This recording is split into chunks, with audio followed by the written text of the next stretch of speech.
Hello everyone, welcome back to my channel. आज की इस वीडियो में हम बात करने वाले हैं एमएस वर्ड में टेबल के बारे में कि एमएस वर्ड में टेबल क्या होता है और आप इसे अपने डॉक्यूमेंट को प्रोफेशनल बनाने के लिए कैसे यूज कर सकते हैं। दोस्तों, अगर आप स्टूडेंट है, टीचर है या आप इस वर्क करते हैं तो ये वीडियो आपके लिए बहुत यूजफुल होने वाली है। तो चलिए स्टार्ट करते हैं।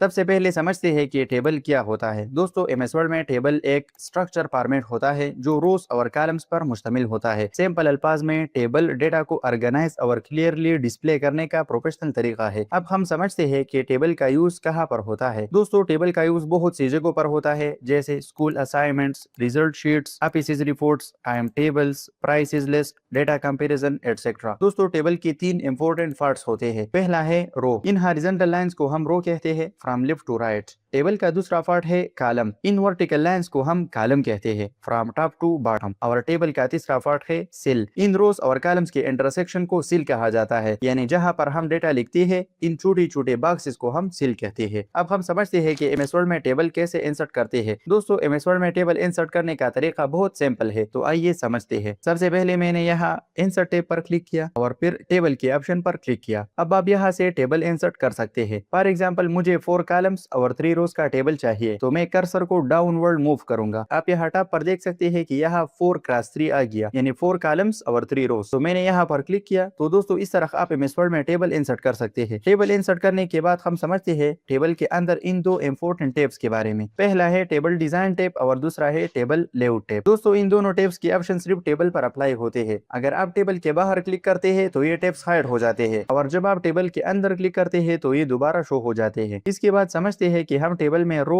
कॉलम, सेल और पूरे टेबल को किस तरह सेलेक्ट कर सकते हैं। दोस्तों, अगर आप एक कॉलम को सेलेक्ट करना चाहते हैं तो आप सिंपल उस कॉलम के टॉप पर जाएं। आपको एक ब्लैक एरो मिलेगा। यहाँ पर आप देख सकते हैं कि ये ब्लैक एरो आ गया है। जब आप क्लिक करते हैं तो आपके पास वो कॉलम सेलेक्ट हो जाती है। और अगर आप एक रो को सेलेक्ट करना चाहते हैं तो सिंपल उस रो की स्टार्ट में कर्सर ले जाए तो आपको एक व्हाइट एरो नजर आएगा। यहाँ पर आप इस व्हाइट एरो को देख सकते हैं। जब आप क्लिक करते हैं तो आपके पास वही रो सेलेक्ट हो जाती है। और अगर आप एक सेल को सेलेक्ट करना चाहते हैं तो सिंपल उस सेल के अंदर क्लिक करें और बॉटम लेफ्ट साइड पर कर्सर ले जाए। फॉर एग्जांपल, मैं इस सेल को सेलेक्ट करना चाहता हूं तो मैं पहले इस सेल में क्लिक करूंगा और यहां से बॉटम लेफ्ट कॉर्नर पर जाऊंगा। तो आप देख सकते हैं कि यहाँ पर एक छोटा सा एरो शो हो गया है। जब आप क्लिक करते हैं तो आपके पास वो सेल सेलेक्ट हो जाता है। और अगर आप पूरी टेबल को सेलेक्ट करना चाहते हैं तो टेबल के टॉप लेफ्ट कॉर्नर पर आपको एक प्लस का साइन नजर आएगा। यहाँ पर आप प्लस का साइन देख सकते हैं। जब आप इस पर क्लिक करते हैं तो आपके पास पूरा टेबल सेलेक्ट हो जाता है। तो दोस्तों, इन मेथड से हम कॉलम, रो, सेल और पूरे टेबल को सेलेक्ट कर सकते हैं। इसके बाद समझते हैं कि हम टेबल में टेक्स्ट किस तरह इंसर्ट कर सकते हैं। दोस्तों, टेबल में टेक्स्ट टाइप करने का तरीका बहुत सिंपल है, तो आइए समझते हैं। सबसे पहले आप उस सेल पर क्लिक करें जहां पर आप टेक्स्ट टाइप करना चाहते हैं। फॉर एग्जाम्पल, मैं यहाँ पर टेक्स्ट टाइप करना चाहता हूँ, तो मैंने सिंपली यहाँ पर क्लिक किया और टाइप किया नेम।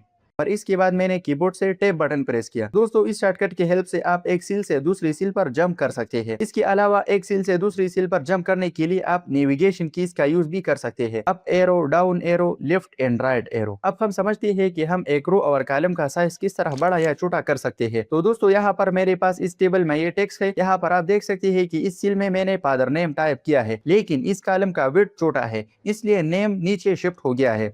अब मैं चाहता हूँ कि फादर नेम में नेम वर्ड नीचे शिफ्ट न हो, तमाम फादर नेम एक ही लाइन में हो, तो मैं इस कॉलम का विड्थ बढ़ा दूंगा। अगर आप इस कॉलम का विड्थ बढ़ाना चाहते हैं तो सिंपल यहाँ पर इस टू कॉलम के दरमियान जो लाइन है आप इस पर कर्सर ले आए तो आपको एक प्लस का साइन नजर आएगा। जब आप इस पर क्लिक करते हैं और इस लाइन को राइट साइड मूव करते हैं तो आपके पास कॉलम का विड्थ बड़ा हो जाता है। तो आप देख सकते हैं कि फादर नेम अब एक सेल में अरेंज हो गया है। तो दोस्तों, इस तरह आप एक कॉलम का विड्थ बढ़ा सकते हैं। और अगर आप एक रो का साइज बड़ा करना चाहते हैं तो आप सिंपल उस रो की नीचे उस लाइन पर क्लिक करके नीचे की तरफ मूव करते हैं तो आपके पास रो का हाइट बड़ा हो जाता है। दोस्तों, टेबल में काम करते वक्त एक ट्रिक याद रखें। यहाँ पर आप देख सकते हैं कि इस पूरे टेबल में डेटा लिखा हुआ है और मुझे एक न्यू रो चाहिए, तो मैं सिंपली कीबोर्ड से टैब बटन प्रेस करूंगा। तो आप देख सकते हैं कि इस तरह हम टैब बटन के हेल्प से एक न्यू रो इंसर्ट कर सकते हैं। दोस्तों, आज हमने सीखा टेबल क्या होता है, टेबल कैसे इंसर्ट करते हैं, टेबल के पार्ट्स क्या है और टेबल का यूज हम कहां पर करते हैं। अगली वीडियो में हम टेबल के डिजाइन टैब के बारे में बात करेंगे। अगर वीडियो पसंद आई तो लाइक करें, शेयर करें अपने दोस्तों के साथ और चैनल को जरूर सब्सक्राइब करें ताकि आने वाली वीडियोस की नोटिफिकेशन अब तक बआसानी पहुंच सके। Thank you so much for watching this video.